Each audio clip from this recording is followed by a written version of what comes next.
Laguna Governor Ramil Hernandez has made an appeal to social media users after photos of the body of Los Baños Mayor Cesar Perez were posted on Facebook.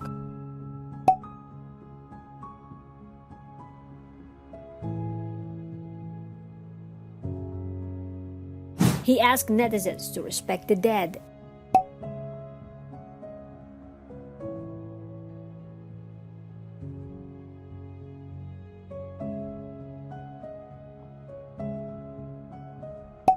And report to his office any wrong information circulating online.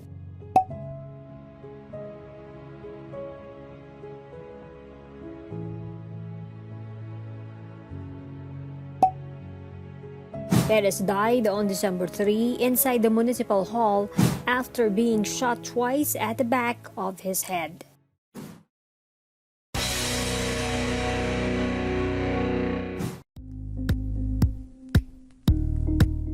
Thank you for watching Politico TV. Please like and subscribe to our channel for more videos.